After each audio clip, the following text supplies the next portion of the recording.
What's up, everybody? Today we are back for another math lesson, and we are continuing with our trigonometry ratios that we've gotten into. So we've done our intro to trigonometry lesson. We learned about our tangent ratio, which we're going to review here in our warm-up for today. And then today we're going to learn about what we call our sine ratio, right? So let's hop into our tangent ratio. Our tangent ratio, if we remember, 1 second, let me find my cursor. Our tangent ratio, tangent, we abbreviate it tan, is our opposite side over our adjacent side, right? So first things first is we want to look at our very first question. It says calculate the value of the tangent of h, right? So h is going to be what we call our reference angle here, right? So with that in mind, we have two values given here. The problem is we're missing one of the values for our tangent. So what we're going to have to do is our Pythagorean theorem. Since this is a right triangle, we could do that. And remember, our Pythagorean theorem is a squared plus b squared equals c squared, where c is our hypotenuse, so that has to be 17. So what we're going to write is a squared plus 8 squared, because that's our other leg, equals 17 squared. Now, as I stated in the previous lessons, one of the best tools is a good calculator, right? As I said in the last lesson, my favorite one is Desmos.com's scientific calculator. I'm going to put the link down below in the description of the video so you guys can get to it that way too. The reason I like it so much though is because it looks exactly how you would write the numbers.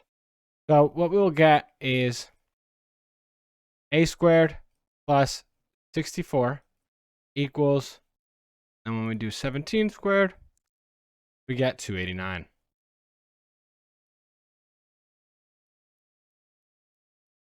So now we have to subtract 64 on both sides. We get it together with the whole number.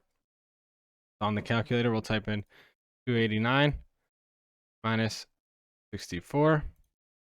We get 225. We get a squared equals 225. And last but not least, we take the square root of both sides. So we have to take the square root of 225, and it's going to give me 15. We get a equals 15. So now we know that this side is 15. So now we could find our tangent ratio. And the way that I like to do it is take your finger, put it on H. We're going to pretend like this purple marker is my finger.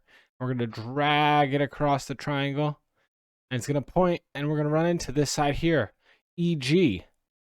So what we could say is the tangent of H is side EG, because that's the opposite side, over our adjacent side right here, GH, or HG.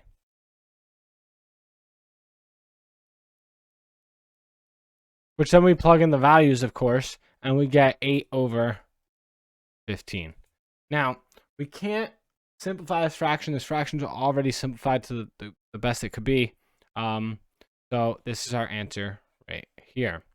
Now we want to calculate the measurement of h, and we could use this fraction to do so. So what we could say is the tangent of h equals 8 over 15. And this is just the information that we had from up here. What we can then do is use our tangent inverse. And this is like undoing tangents, right? So tangent inverse. So this side we're going to rewrite as the tangent inverse of 8 over 15. And that's like undoing it, right? Now here they're going to cancel, and we're going to be left with measure of angle H, right? On my right side, we're going to plug that into our calculator. So I'm going to drag my calculator over here for you guys to see. As you guys can see my calculator, I'm going to go to function here. We see that little tangent with the -1. That's our tangent inverse. And we're just going to go back to main. We're going to do 8 divided by 15. And the most important thing is make sure up here it says DEG, so it's in degrees. We're going to click that enter, and this is our answer right here, 28.07248. 694. And we're going to round to the second decimal place, right? So we're going to write our answer is 28.07 degrees. Awesome. Right? And last but not least, we want to calculate E. E's easy. We don't have to really do much for E, because what we could just do is say, hey, these two acute angles have to add up to 90. So we're going to say that 90 degrees minus 28.07. And that's going to give us our answer. So I'm going to plug that in my calculator.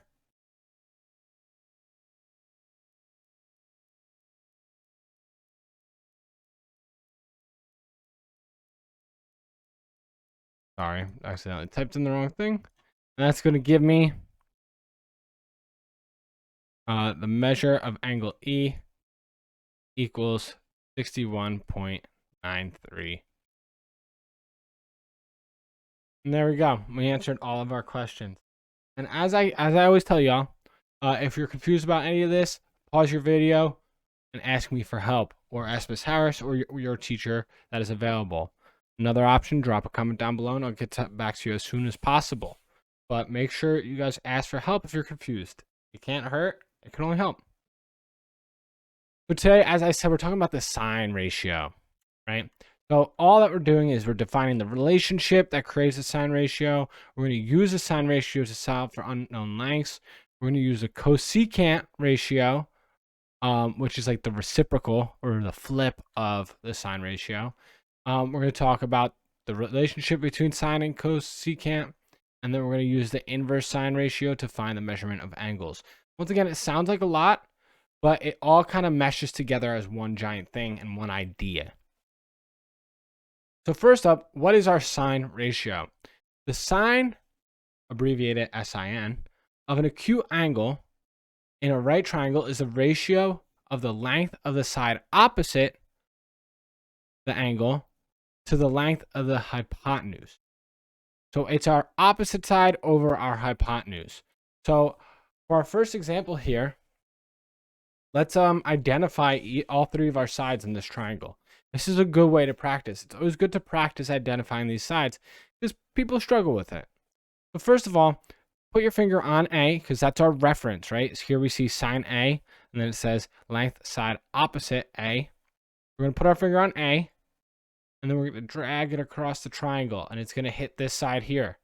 This side is always going to be our opposite side. Across, opposite, they mean the same thing. And that's all we did was we dragged it across. So that's our opposite side. Another easy side to find out is if we go to our right angle.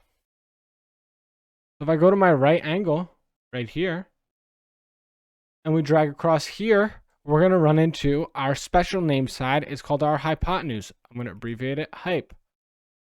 That's two sides. The only side that's left has to be our adjacent side. So that's going to be A, B, J. That's our adjacent side. So now we know all the sides. So this is all within reference to angle A. If we were thinking about angle B, it would be different, right? Things would flip. Our adjacent and our opposite side would change places because our angle changed place. But our opposite side here is going to be BC. So up top, we're going to throw BC, and we're going to put that over AB, which is my hypotenuse. So our sine ratio for this triangle is BC over AB. If we had values to put in there, like 2 over 3, something like that, we'd get a fraction, and we'd be good to go. So now we're going to talk about our cosecant. And all the cosecant is our flip of that, or it's our opposite. It's the flip it upside down type thing, right?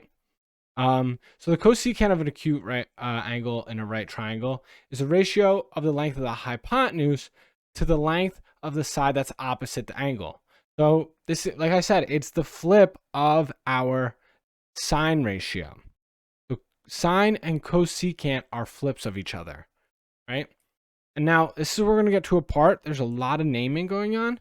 So it's just something that you have to stick with and kind of you might have to read it over and over again as you go through problems. So for instance, if you're doing a practice problem, make sure you have your notes available. So if it says, hey, find the cosecant of angle A, you could come to this slide here and be like, okay, what is the cosecant?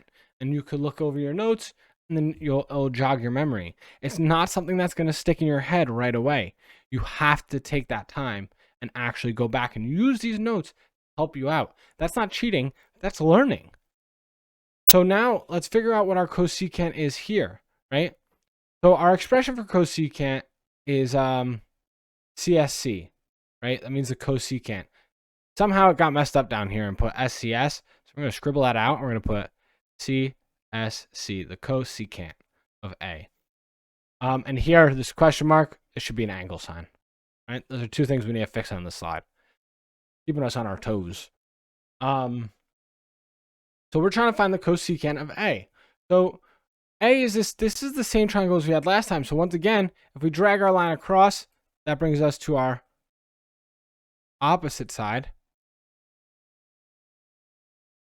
We know across from my right angle is my hypotenuse. That's the special name, right? The hypotenuse. And then that leaves us, oop, clicked the wrong button. My bad. That leaves us with one more side to think of, and that's going to be our adjacent. That's the side next to our angle, or the leg next to our angle. So our cosecant is the length of the hypotenuse over the length of the opposite side. So what side's our hypotenuse? Our hypotenuse is AB, and that's going to be over BC. So what do we notice? If I flip back to our last slide real quick, look, this is BC over AB. Now we have AB over BC. Like I said, it's just a flip. It's just that reciprocal, that flip of the fraction. That's all the differences between our sine ratio and our cosecant ratio. So now let's do this with some numbers involved. So here it says, for each triangle, find the sine ratio for both acute angles. What do the sine values have in values of the angles have in common? So what do we want to do is first we're going to find them for the angles that were given, right?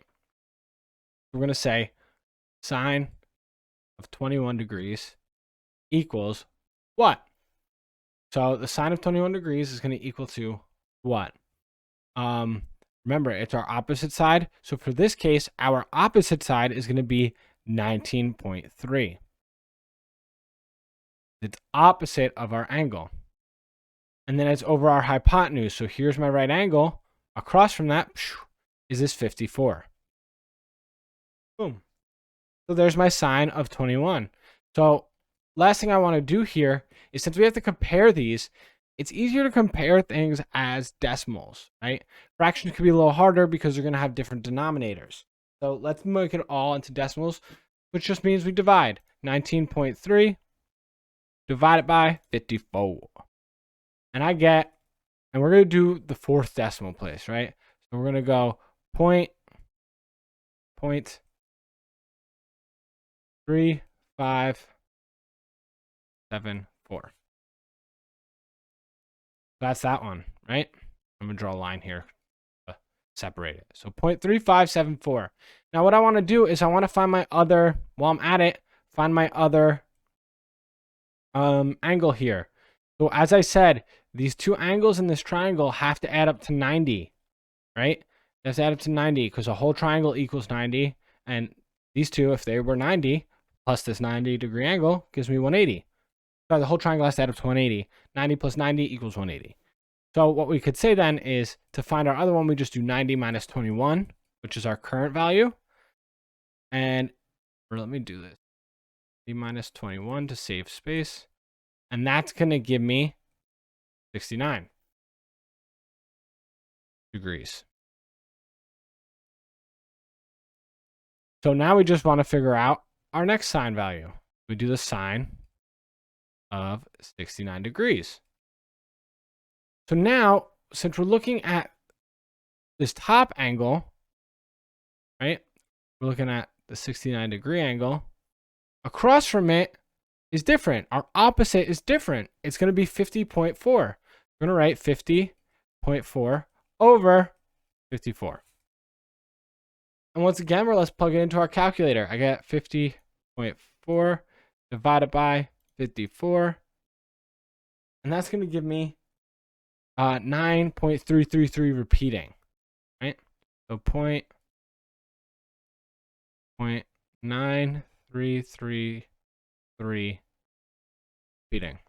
A little bar means that repeats. So this is our first triangle. Our two sine values is here and here. It's 0.3574 and 0.933333 repeating. Cool, let's move to our next one. Now we could go a little quicker, right? So we get sine of 35 degrees, right? Because we're just following the same format. Equals side across, which is 34.4.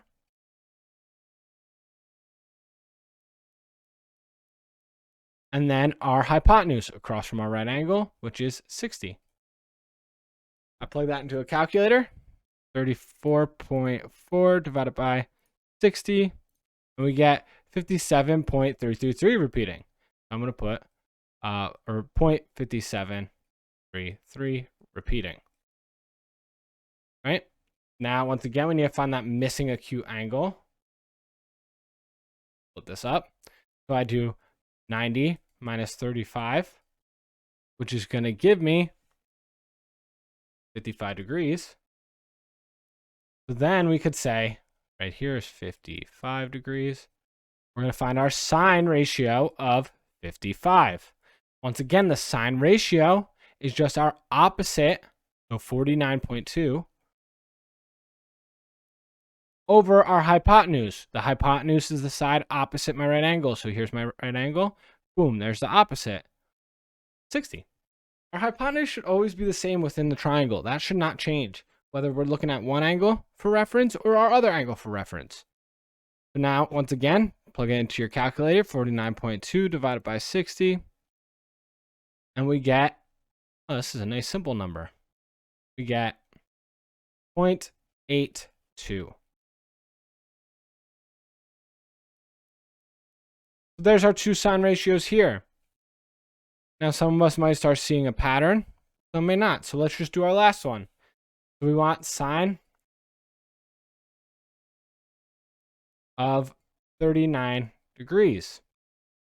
So once again, it's our opposite, 39, over our hypotenuse. Across from our right angle is our hypotenuse, which is 62.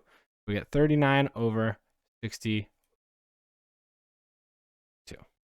And we plug that into our calculator. 39 divided by 62. And that's going to give me 0.6290. We're just going to do 629. Break it up. Got to find my other angle. Do 90 minus 39, which is going to give me 51 degrees. We get sine of 51 degrees.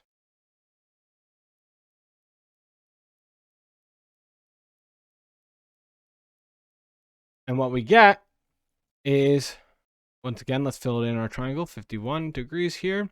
Opposite is 48.2. 48.2. And our hypotenuse should be the same. Across from my right angle is 62. And we plug this into the calculator. We get 48.2 divided by 62. For this one, we get 0.7774. There's our answer. So now we have all of our sine ratios, all these decimals that come out of it, right? So what do we notice about all of them? We have 0.3574. We have 0.9333 repeating. We have 0.5733 repeating. We have 0.82, 0.629, 0.7774. All of them are less than 1. And that's always going to be true about our sine ratio. Our sine ratio will always be less than 1. If it's greater than 1, we made a mistake, right? So when we're talking in degrees, our sine ratio should always be less than 1. Another thing we can notice is the bigger the angle, or the closer the angle is to 90 degrees, the closer our sine ratio will be to 1. So if we look, our smallest angle of 21 degrees is 0.3574, right? And then we go to our next biggest, 35 degrees, that's 0.5733. Then our next biggest, 39 degrees, 0.629. Then 51 degrees, it goes up to 0.774. It's just increasing. Then we go to 55 degrees and it goes to 0.82. Then we get to 69 degrees and it goes to 0.9333, repeating.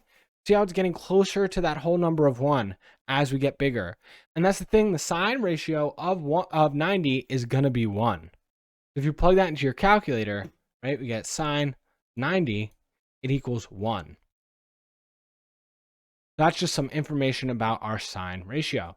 Let's keep it cruising. Now what we want to do is the same exact thing for our cosecant, right? Now, once again, this should be quicker because we have a lot of the values that we could use from our last one. Because notice, same triangles. So what I'm going to do is I'm going to steal these other angles here, 69, 55, and 51, and we're just going to plug them in right now.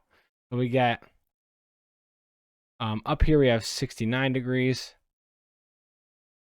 And then we have, my second one is, oops, wrong way. Second one is 55, and then we have 51. So 55 degrees here. And then my last one is 51. This is just the information we used from our last triangle. So now we just want to find our cosecant. And just a reminder, our cosecant, CSC, is our hypotenuse over our opposite side. Our hypotenuse over opposite side. Where our sine was opposite over hypotenuse. Remember, it's just the flip of each other. They're like brother and sister. They're just flipped. So for our first one, if we want to find the cosecant of 21 degrees, it's going to be our hypotenuse, 54, over the opposite of 21, which is 19.3. Now we plug this into a calculator. Yet again, we go 54 divided by 19.3. And we get a bigger number now, right? We get 2.79. And that's where we're going to cut it off. Actually, it's going to be 2.8. Let's just, because if we round, it's going to round up. We get 2.8.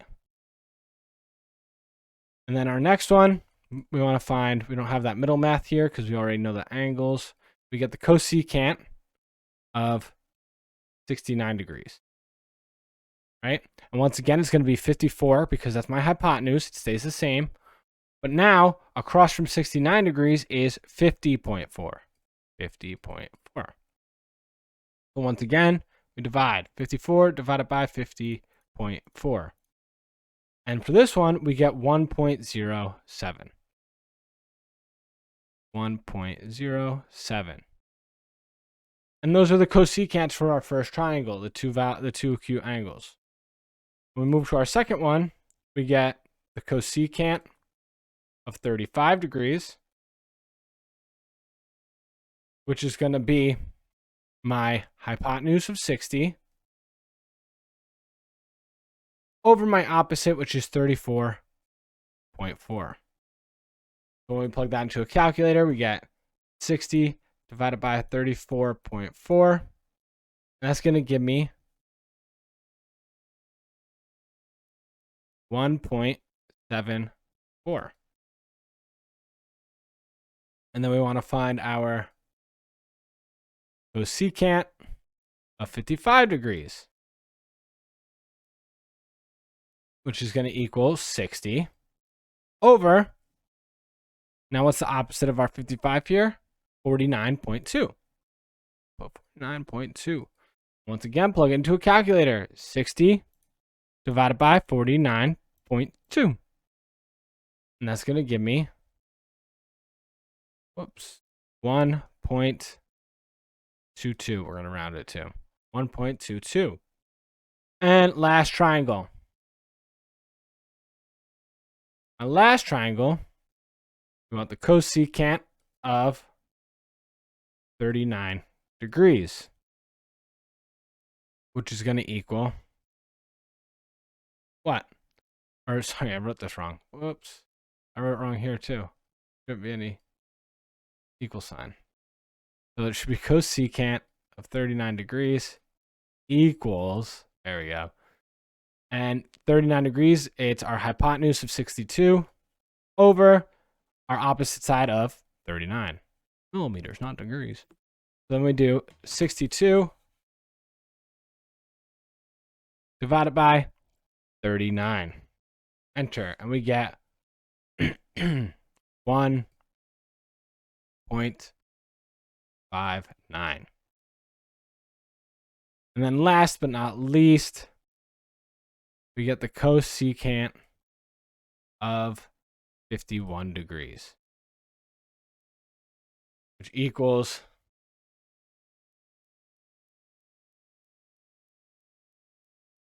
62 over what's opposite of 51. It's 48.2. Once again, and for the final time on this slide, we plug it into our calculator. 62 divided by 48.2. Enter, and we get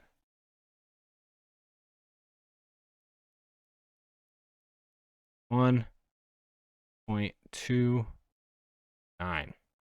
And what do we notice now?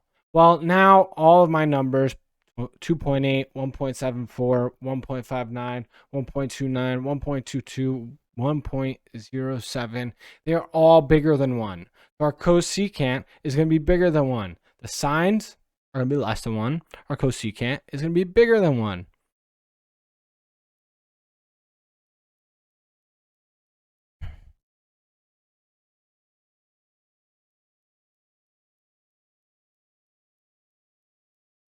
And what happens here is we end up getting the similar reaction where the bigger the angle gets, or the closer it gets to 90 degrees, the closer it gets to 1.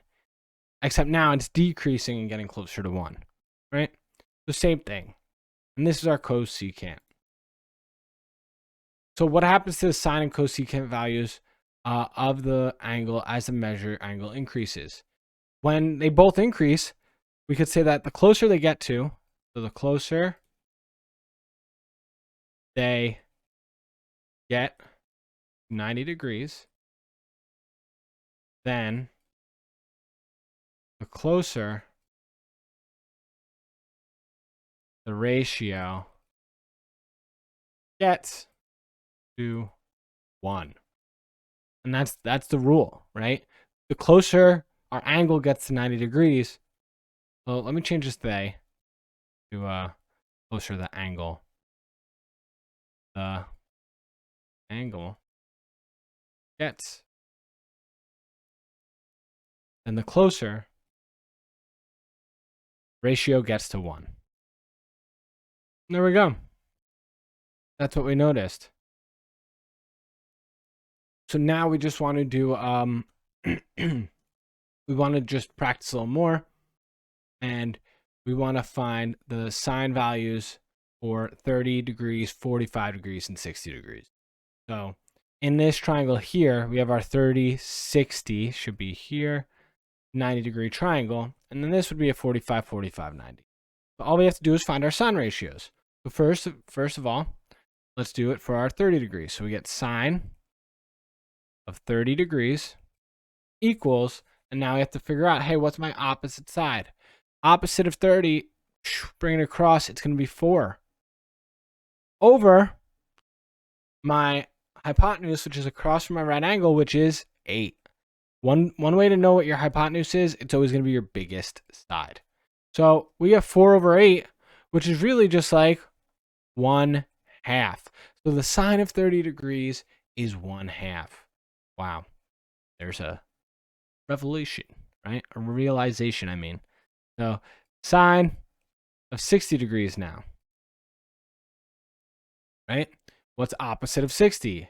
4 radical 3. So we're going to get 4 radical 3. We're going to put that over 8. And what's going to happen here? What's going to happen here is we're going to get radical 3 over 2. And that's going to be our answer for the sine of 60. It's radical 3 over 2. And if we plug that into a calculator just to see it as a whole number, if we put radical 3 divided by 2, it's going to be about 8.66, just as an idea of where we're at. Or 0.866, not 8.6. But this is our sine of 60. Now let's go to our 45 degree triangle. So we only have to do it once here. Sine of 45 degrees equals our opposite is 8. Our hypotenuse, the biggest side, is 8 radical 2. Uh-oh. Couple things going on here. First things that could happen is we could cancel out these 8s. That's going to leave me with 1 over radical 2. And what happens here is, once again, we can't leave that radical in our denominator. So we have to rationalize the denominator like it says in our directions, which means we multiply the top and the bottom by radical 2. So up top, that's going to give me radical 2. Down below, radical 2 times radical 2 is just 2. And there's our answer. If I want to plug that into a calculator, we get radical 2 divided by 2. It's going to be 0.7071. About 0.7071. Right? They're the same thing. Obviously, we know here 1/2. I didn't write that as a decimal, or we should all know that that's just 0.5. Right? They're the same thing. There we go. Here's our values for 30, 60, and 90. Or 30, 60, and 45. Awesome. So now, just like we did with our tangent, we had the inverse tangent, which we used to find our angle measures. We could do the same thing. If we have a ratio, we could use inverse sine, also known as arc sine, and it will tell us our angle measures. So down below it says in the right triangle ABC, if sine of A equals x, then sine inverse of x equals the measure of angle A. Let's see it in action, right? Here we have a triangle, and it's telling us that the sine of A, so this angle right here, is 2 over 5. What we know, what we could actually do here, since we know that our sine is opposite over hypotenuse, then what we could say is that this is going to be 2 and this side is 5. We just know that because that's my opposite and this is my hypotenuse. So we know that those side values are there. Now, we don't need to do anything with that. All we need to do is rewrite this, right? So we're going to say sine of A equals 2 over 5. And we could rewrite this and we could say, how do I get rid of that sign on my A? Because I want to get A by itself. That's what it's telling me here. And what we say is that's my sine inverse. Actually, let me rewrite it down below. So we'll write sine inverse is just that -1 of sine A equals sine inverse, because you have to do it to both sides, of 2/5. 2/5. And what happens on my left side here? They cancel, and I'm left with measure of angle A. On my right side, we plug it into our calculator. So once again, I'll pull the calculator over so you guys can see, right? So on my calculator, all we do is click this function. We have sine inverse right here. We go back to main.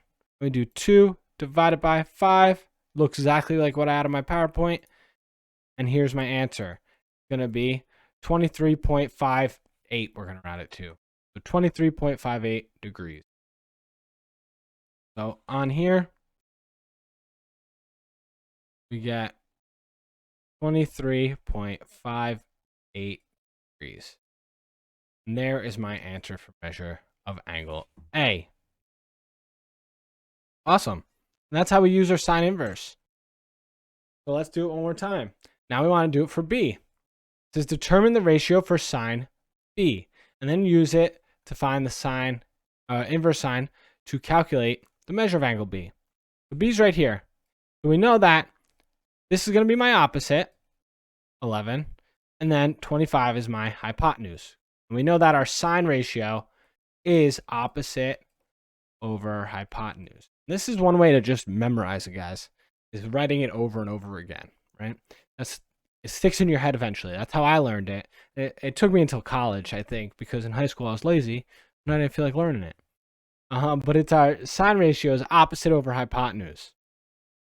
So then we could plug it in, right?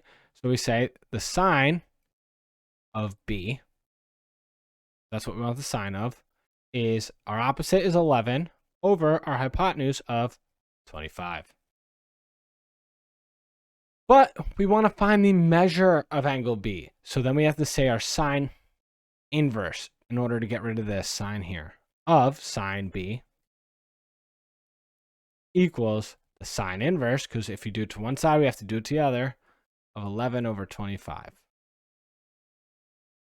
And then once again, these cancel. I'm going to get the measure of angle B equals, let me bring over my calculator again to show you guys. We want to go function, sine inverse, main, and we do 11 divided by 25. We click enter, and here's my answer. It's 26.039, we'll say. We'll round to the fourth decimal place again. Now, guys, it doesn't tell us where to round, so basically we can round to where we feel comfortable. But a lot of times problems will tell you where to round, so that's where you have to know your place values. We're going to get 26.1039. There we go. And we use our sine inverse. So let's go again, because more practice doesn't hurt. Now we're looking for y. So here's y. If I drag my finger across, that means 5 is my opposite. And that means across from my right angle, 12 is my hypotenuse. Once again, sine equals opposite over hypotenuse. So that opposite side over my hypotenuse side. So the sine of y equals 5 over 12. If I want to find the angle measure, we say the sine inverse of the sine y equals the sine inverse of 5 over 12. Sine inverse and sine cancel, and we're left with measure of angle y. Hey, where'd my m go? Equals, and this we just plug into the calculator. I'm not going to pull my calculator over this time. We should have an idea of how to do it. Sine inverse, 5 divided by 12, enter. And that's going to give me, we're going to round to the second decimal place this time, 24.62 degrees.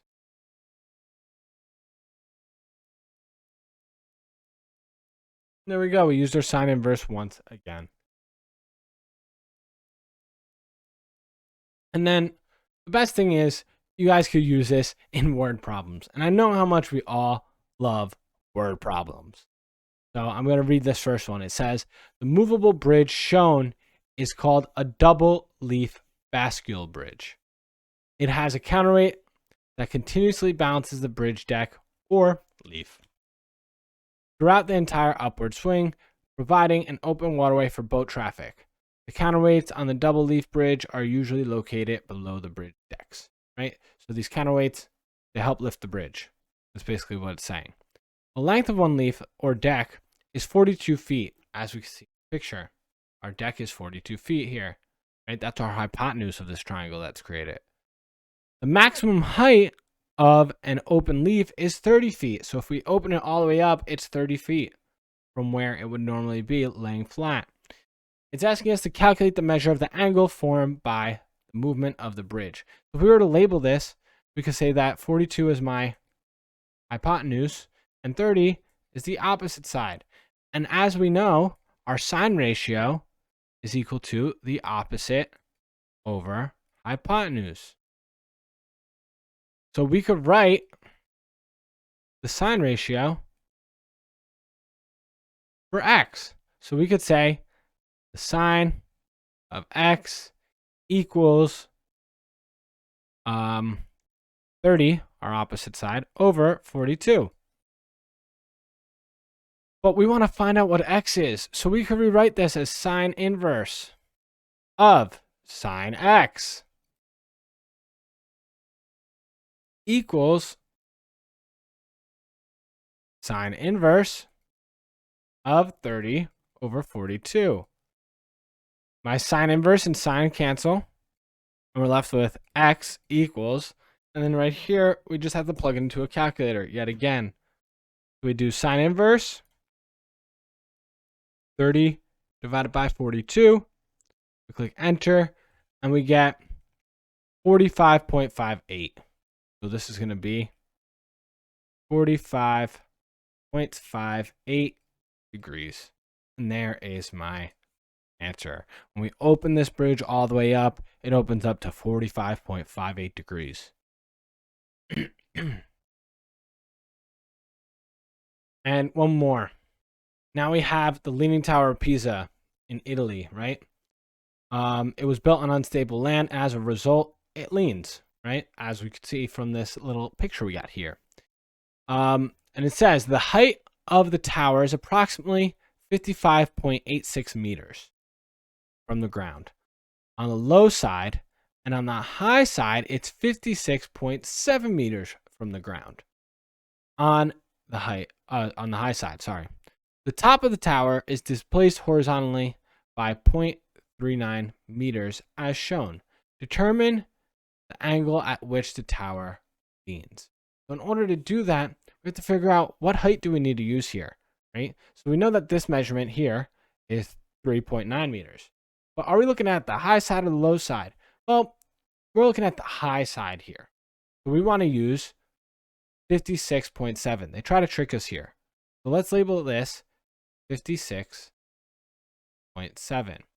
But now we have to say our leaning angle is right here.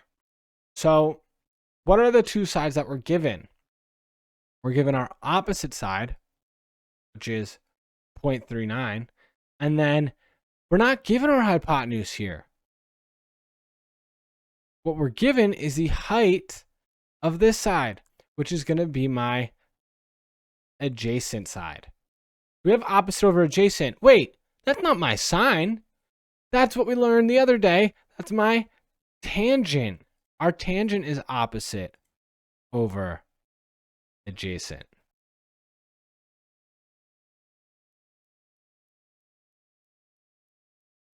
So now we want to figure out, now let's write our tangent of this angle. So we're going to call it the angle L, right, for lean. We're going to say tangent of L equals our opposite, which is 3.9, over our adjacent, which is 56.7. Now, how do we get rid of tangent? Well, just that tangent inverse. So we're going to write tangent inverse of tangent L equals tangent inverse of 3.9 over 56.7. Tangent inverse and tangent will cancel, and we're left with the measure of angle L equals, and we plug this into our calculator. We do tangent inverse of 3.9 divided by 56.7. We click enter, and we get that this tower is leaning at 3.93 degrees, we're going to say. Very small lean. 3.93 degrees. It's not that crazy of a lean, but it's leaning. But there's our answer. Awesome. So we did a lot of trigonometry again today, and I know a lot of us are probably struggling with it. It's not the easiest topic. but repetition helps and asking question helps. The more you try to understand it, the better you will understand it. So don't forget to ask for help. Make sure you copy these notes down, and good luck, have fun, and I'll talk to y'all next time. Peace.